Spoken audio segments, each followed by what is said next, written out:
Good afternoon, ladies and gentlemen. Just thought I would jump on live. I've not been getting on lives for a long time, so I thought I would just do a little update on what's been going on in my world over this course of this year. It's been turbulent as ever, but who wants a flat ride, eh? It's all fun and games. Some of you with an eagle eye might notice that I'm wearing work clothes, and that's part of the sort of little update. As many of you are aware, my business has been running for 6 odd years, the last 5 of which I've been off the tools and building the business, focusing on boiler installations, service plans and annual servicing. And things have been going great, over the last 5-6 years. We've grown, we've done some amazing numbers, year on year, fitting 150 plus boilers. And the core business itself was myself at the top, looking after the marketing, looking after the business side of things. And then I had a full-time office lady, a full-time lead engineer that in essence was a partner, apprentice, and a handful of subcontractors that would pick up work for us. And all during sort of 2019, 2020, 21, 22, 23, the business was growing year on year and doing really well. And unfortunately, 7 months ago now, my office lady and lead engineer, effectively partner and apprentice, decided to quit.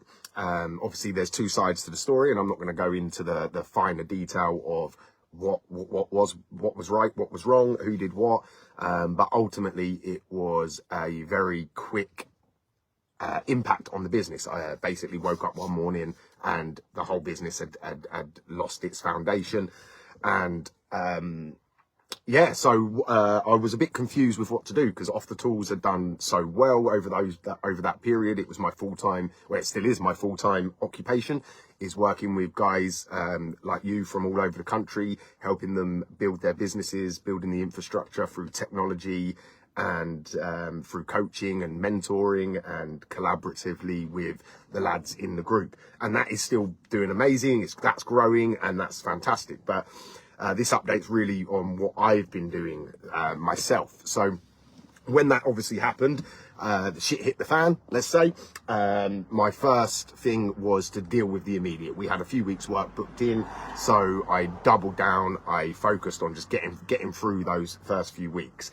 After that, I was a little bit confused with exactly what it was that I wanted out of this business.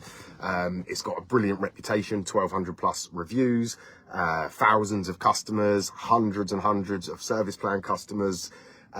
So it is a decent business. It produces decent profit. But I wasn't quite sure what to do. So I said to myself, all right, I'm just going to give it a couple of months. I'll look after my service plan customers.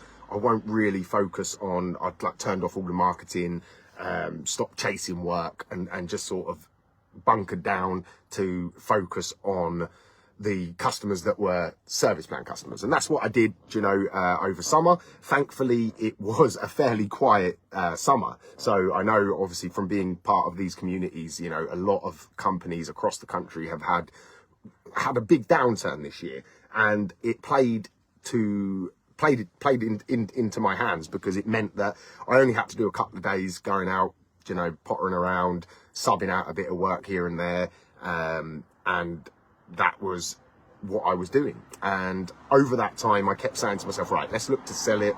Then I kept changing my mind. I couldn't settle on a decision for what I wanted out of the business. Obviously, I love the coaching. I love doing the off the tools stuff with all of the lads. It is literally like I don't work. I genuinely love every second when I'm doing that work. So obviously on that side, I've got all of that, all the pluses of that. I make good money from that. It gives me time and freedom, which is what I want. On the other hand, I've got this business, Your New Boiler, that is successful, doing well, got a great reputation, financially doing brilliant. So I sort of said, let's give it a couple of months and see what happens. That couple of months turned into a few more months, and it sort of, I had some conversations about selling it, but in the back of my mind, I've got, obviously I've got a young family, I've got 4 children. The eldest now is 18, and potentially, you know, he's at college doing other things, but potentially, obviously there's a decent business where you can earn a decent living there. So I started to steer away from selling it, and thought, okay, let's see how my son is feeling about it. And obviously, like any 17, 18-year-old, they don't know what they want to do. I certainly didn't. I was just sort of ushered into plumbing and just sort of accepted it. Whereas I want to give my son choices. That's why we sort of pushed him into college to do sports and football and stuff, so that he could sort of live his passion more than just going to work and taking over from the old man. And that leads me up to the sort of last month, really. I've sort of fell back in love with meeting all my old clients, customers I haven't seen for sort of 4 or 5 years, getting out, speaking to people, you know, selling. I enjoy selling, so sort of being in the customer's house, talking to them about the solutions that we provide. And I'm still very confused. But as we all know, silly season is approaching. And it's left me in totally my fault. I've totally sort of neglected to make a decision. But ultimately, we're in the middle of October. The weather's dropping. I've got a couple of contractors and a couple of new ones have come on board. So it looks like I'm going to be able to keep momentum going. I've had a really successful couple of months with service plans. And again, I think that's part of the excitement I've got back for this business. But obviously there's a sacrifice with that, because if I'm involved day to day with this business, it puts pressure on off the tools. So I'm still fighting that conundrum, because if I could sort of have the ideal solution, I would find a local guy that is working for himself, that wants to come into the business as a de facto partner, and sort of take over the day-to-day, still manage, you know, the marketing, the finances and all of that side of things. So that's just a little plug out. If anyone is interested, anyone in the Bedfordshire, Milton Keynes area that has got their own business but maybe looking to grow that and push forward, please just drop me a message. I'm open to all options at the moment. Um, but yeah, I just really wanted to share how I've got sort of back excited about plumbing and heating, which I thought I'd lost it, you know, 4 or 5 years off the tools, not really dealing with anything other than the odd problem that cropped up, that couldn't be dealt with by the office staff or the engineer on site. Um, so yeah, so if you have fallen out of love with this industry, it may come back, because it certainly has for me. I've been probably the happiest I've been in the last couple of months for a long, long time, because I've got a bit of a purpose. I'm getting out. I'm still only going out a couple of days a week, because the majority of my time I need to be spending on off the tools, and that isn't going to change. You know, I am. I would just turn the work away rather than sacrifice the lads that have invested in me and off the tools and want to grow their business, because that ultimately is my passion, and it is something that wakes me up every morning full of hunger. But yeah, it's one of the reasons why I've been a bit quiet this year on the socials.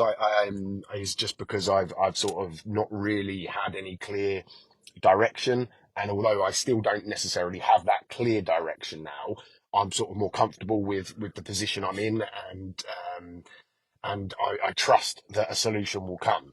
And yeah, so that's really how Your New Boiler's doing. The numbers are massively down, obviously, having sort of 6 months with no marketing, only servicing and looking after existing customers. The numbers aren't great this year, but that's because there's been no effort, there's been no focused attention to drive it.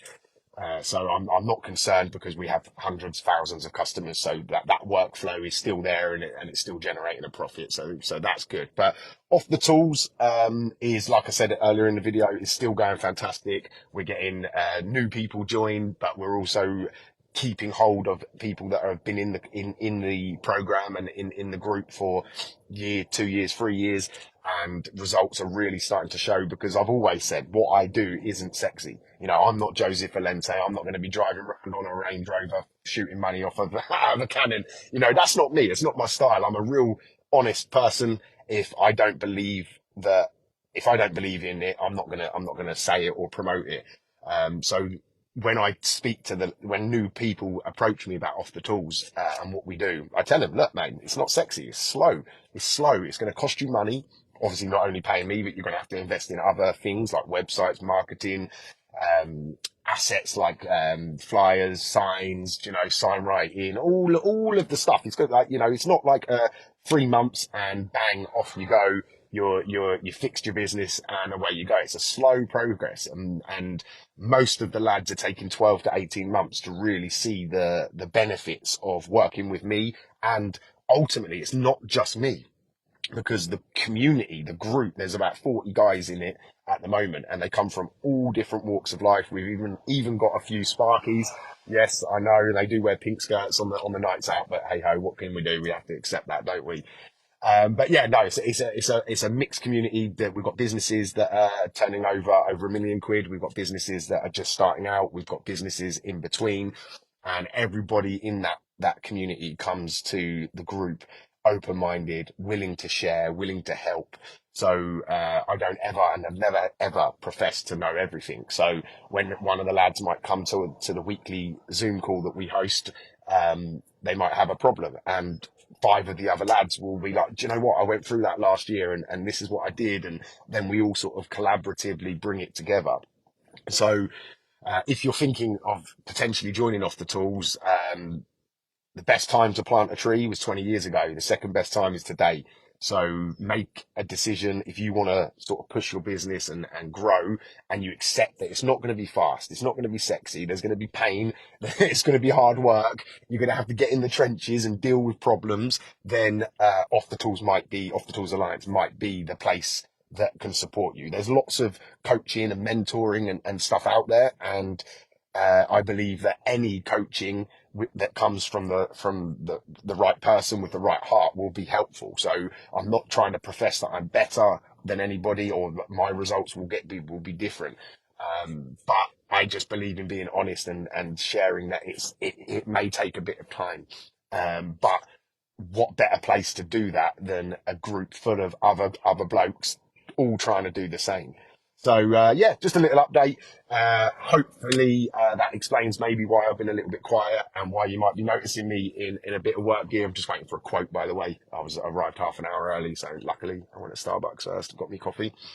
But yeah, if anyone's got any questions about what I do and what I'm doing, then please reach out. If anyone is more intrigued on what I've spoke about earlier with what's happened to the business and how it's doing, again, I'm an open book, man. Ask questions. I'm always willing to help. But that's it. I'll be on soon, lads. See you later.